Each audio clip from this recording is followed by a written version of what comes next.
ராமபிரான் தமிழகத்திலே அவர் ஒரு முக்கியமான நிகழ்வுகள் எல்லாமே பாத்தீங்கன்னா தமிழகத்தையோடு தொடர்பு படுத்தக்கூடியது.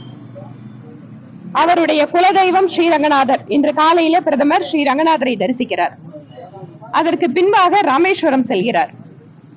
இலங்கையிலே போரில் வெற்றி பெற்றதற்கு பின்பாக சீதா பிராட்டியுடன் சேர்ந்து சிவனை வழிபட்ட இடம் ராமேஸ்வரம். ஒரு வெற்றிக்கு பின்பாக ராமேஸ்வரத்திலே ராமர் பூஜை செய்த இடத்திலே பிரதமர் அங்கு செல்வதும் வழிபாடு செய்வதும், இன்று அவர் சுமார் ஒரு 50 பேருடன் அமர்ந்து கம்பராமாயணத்தை அங்கு உட்கார்ந்து கேட்கிறார்.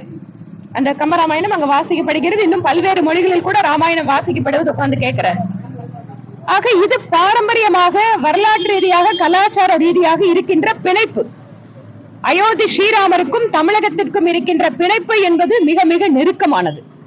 அந்த வகையிலே ஸ்ரீராமர் தொடர்பு இருக்கக்கூடிய பல்வேறு இடங்கள் தமிழகம் முழுக்க இருந்தாலும் கூட அதில் முக்கியமான இடங்களுக்கெல்லாம் பிரதமர் சென்று அதற்கு பின்பாக அயோத்தியிலே ஸ்ரீராமருடைய பிராண பிரதிஷ்டா அந்த நிகழ்விலே ஈடுபடுவது என்பது மிகவும் பொருத்தமானது.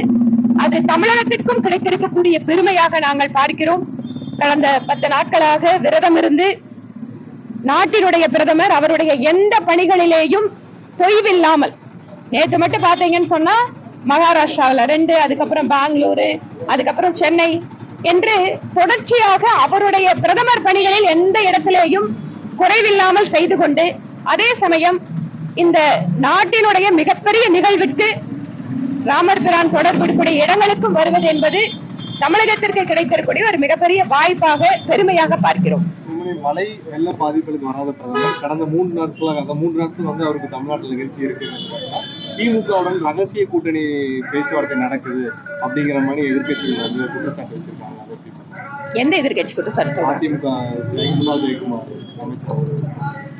அதாவது ஒரு தேசிய அளவிலான நிகழ்வு, மாநில அரசு தான் அதை முன்னெடுத்து செய்யணும். அந்த வகையில ஒரு அரசு நிகழ்ச்சியில மாநிலத்தினுடைய முதல்வரும் பிரதமரும் கலந்து கொள்வது என்பது சாதாரணமாக நடக்கிறது தான். இதுல கூட்டணி அப்படிங்கறதோட பொருத்தி பாக்குறதுக்கான வாய்ப்பு இருக்கிறதா எங்களுக்கு தெரியல. 2வது, மழை வெள்ளம் இதுக்கு எல்லாமே தேவையான உதவிகளை பிரதமர் செய்து கொண்டுதான் இருக்கிறார். வெள்ள பாதிப்புகளுக்கு நீங்க உடனடியா அதுக்கான ப்ராசஸ் ஆரம்பிச்சிட்டாங்க. உடனடியா கொடுக்க வேண்டிய தொகையும் பிரதமர் கொடுத்திருக்காரு. இது ஒரு மிகுந்த முக்கியத்துவம் வாய்ந்த ஒரு நிகழ்வு.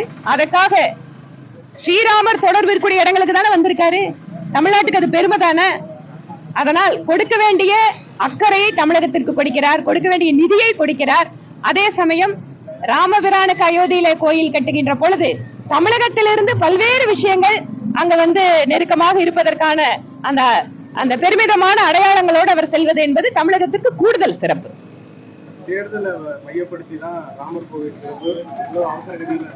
தேசிய அளவில் கட்சிகள் ஒரு கருத்து முன்வைக்கிறாங்க. அதாவது உச்சநீதிமன்றம் தீர்ப்பு கொடுத்ததற்கு பின்பாக அதற்காக ஒரு கமிட்டி நீதிமன்றமே அமைத்து அந்த கமிட்டி அவர்கள் ரொம்ப வேகமா வேலை பண்ணியிருக்காங்க. இதுல அரசாங்கத்தோட பங்கு அப்படிங்கிறது எதுவும் இல்லை. அரசாங்கம் ஒரு மாநில அரசு அவங்களுக்கு என்ன உதவி வேணுமோ வரைபடத்துல உடனடியா அவங்களுக்கு அனுமதி கொடுக்கறது, மத்த உதவி பண்ணுவாங்க. ஆனால் முழுக்க முழுக்க இதனுடைய நிர்மாண் கமிட்டி இவங்க ரொம்ப வேகமா வேலை பண்ணியிருக்காங்க. அதற்கான தருணம் விட்டது. அதனால எல்லாத்தையும் எலெக்ஷனோட பாத்தீங்கன்னா இந்த நாட்டுல எதுவுமே பண்ண முடியாது. ஏன்னா வருஷம் முழுக்க எலெக்ஷன் வந்துட்டே இருக்குது. இதுவே இன்னும் 3 மாசத்துக்கு முன்னாடி பண்ணியிருந்தா 5 மாநில தேர்தல் வருது அதுக்காக பண்ணீங்களான்னு கேட்பாங்க. இப்ப பண்ணா பாராளுமன்ற தேர்தலாம் பாங்க. அதனால இந்த நாட்டுல தேர்தல் நடக்காத வருஷோட ஏதாவது இருக்கா?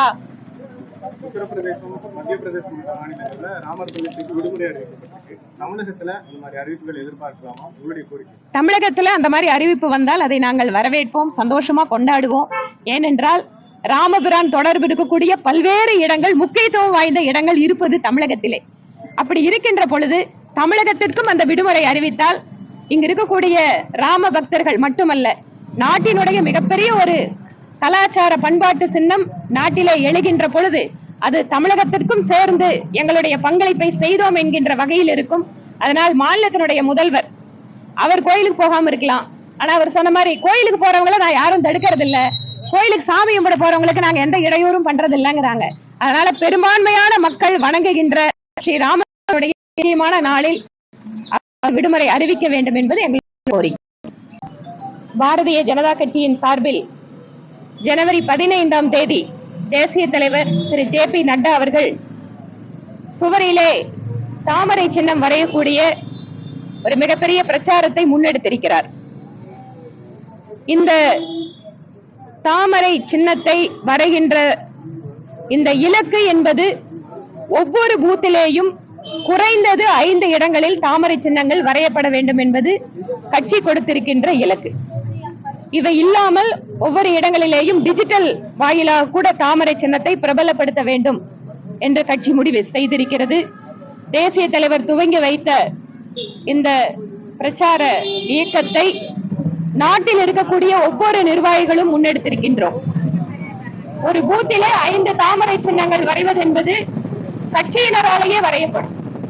இது தேசிய தலைவர் அவரே வந்து வரைந்து இதை துவங்கி வைத்திருக்கிறார். கட்சியில் இருக்கின்ற அத்தனை நிர்வாகிகளும் அவர்களாக முன்னின்று சுவரிலே வரைந்து கொண்டிருக்கிறார்கள் என்றால் இது கட்சியினர் அவர்கள் முன்னெடுத்து செய்ய வேண்டும் என்பது கட்சியினுடைய எதிர்பார்ப்பு.